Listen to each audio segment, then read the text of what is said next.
라섹이 되는 사람들 중에는 스마일 수술이 안 되는 사람들이 있어요. 그 기준선을 넘어설 때는 스마일은 못하게 되죠. 라섹을 할 수 있는데 스마일을 또 못하는 사람 중에 한 가지 케이스는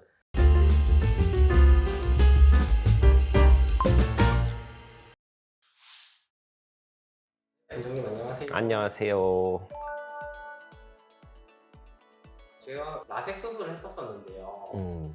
그때는 라섹 두 가지밖에 없었고 스마일이라는 말도 없었었는데 스마일 라섹이 일반 라섹이랑 어떻게 다른 건가요?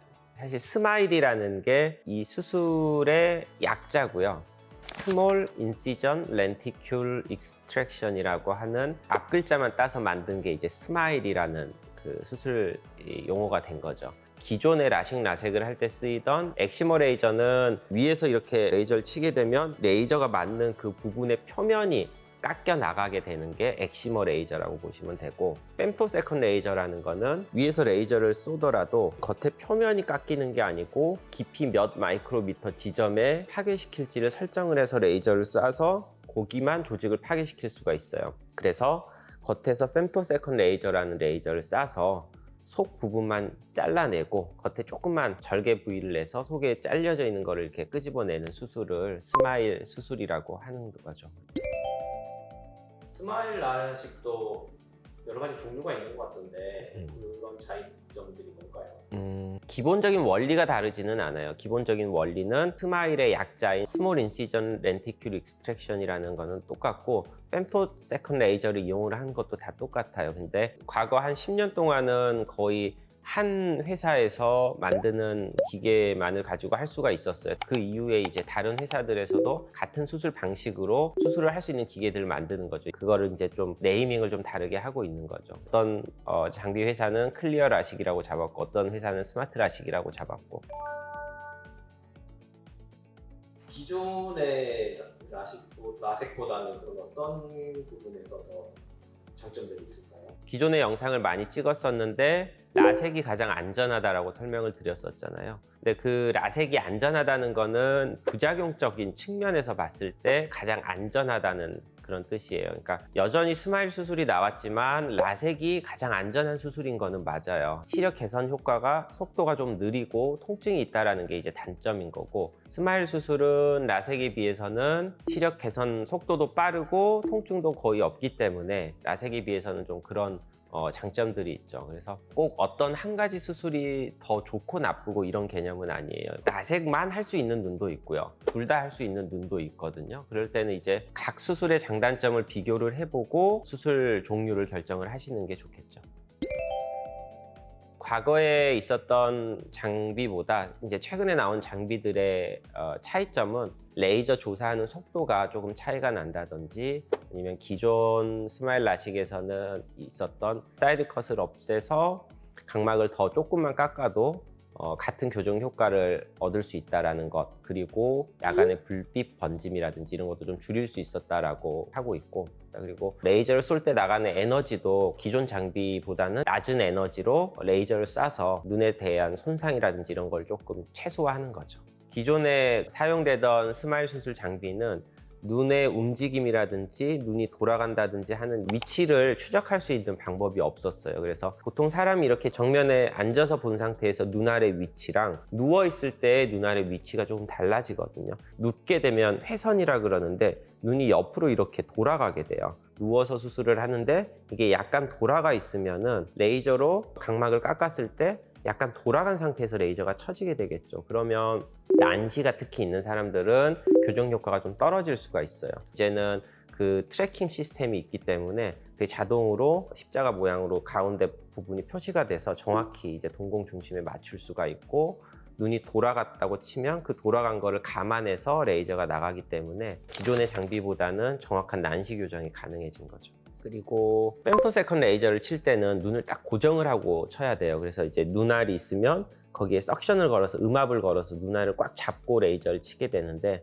레이저가 나가는 그 몇 초의 과정 동안에 환자가 움직인다거나 힘을 준다거나 하면 눈알이 이렇게 빠져 움직일 수가 있거든요. 그래서 최근에 나온 장비는 더 꽉 잡아주기 때문에 이게 조금 움직이더라도 이렇게 놓칠 확률이 좀 떨어지는 거죠. 그럼 그게 뭐 잘못 레이저가 쏴지고 그럴 일은 사실 없는 거죠? 엑시머 레이저 할 때, 라섹 할 때는 거의 없다고 보시면 되고요.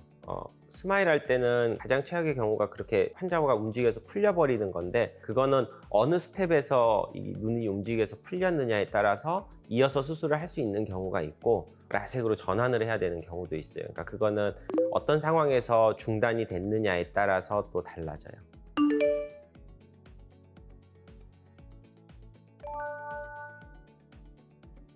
어떤 분들이 할 수 있는 건가요?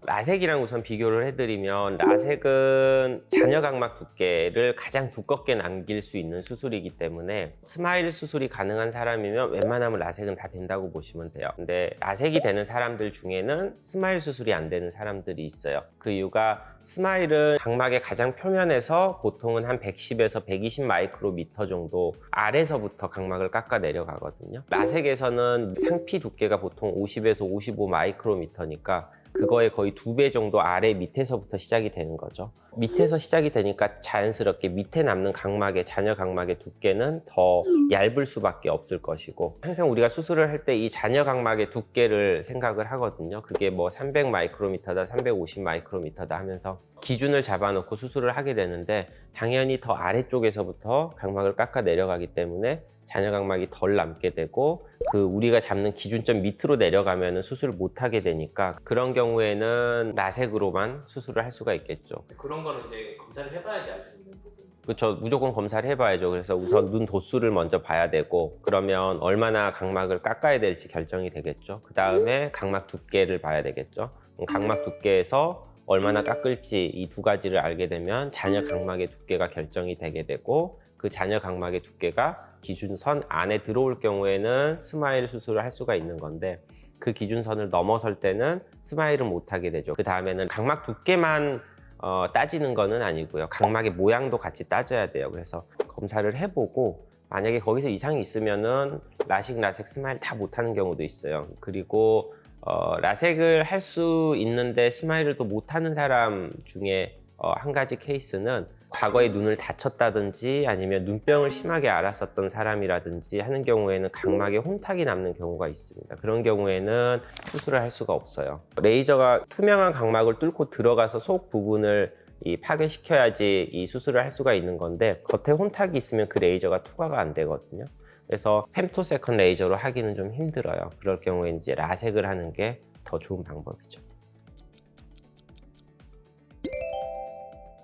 항상 제가 이제 말씀드리지만, 어떤 수술이든 한 가지 수술 방법이 좋은 거는 절대 아니에요. 그러니까 시력 교정술이라고 한다면 라식이 좋아요, 라섹이 좋아요, 스마일이 좋아요, 뭐 렌즈 삽입술이 좋아요, 막 이렇게 물어보는데, 뭐 어떤 한 가지 수술이 절대적으로 좋고 어떤 수술이 절대적으로 나쁜 이런 수술이 아니고, 각 수술별로 분명한 장단점이 있고, 그 장단점을 본인이 따져보고 이 수술이 나한테 가장 적합한 것 같다 해서 이 수술을 고르는 거지, 옆에 친구가 이 수술을 했으니까 이 수술이 좋은 거야 라고 생각을 하시면 안 돼요. 그 사람이 수술을 하고 그런 결과를 얻었던 거는 그 사람의 눈 상태에서 그 수술이 좋았던 거지, 본인의 눈 상태에서 그 수술이 좋을 거라고 생각을 하시면 안 되거든요. 본인한테 최적의 수술은 다 달라질 수가 있기 때문에 각 수술에 대해서 다 설명을 들어보시고 수술 방법을 결정을 하시는 게 좋고요. 그냥 인터넷에서 누구 후기를 봤는데 어떤 사람이 이 수술이 좋다더라 라고 단순히 딱 결정을 하시는 거는 아니라고 생각합니다.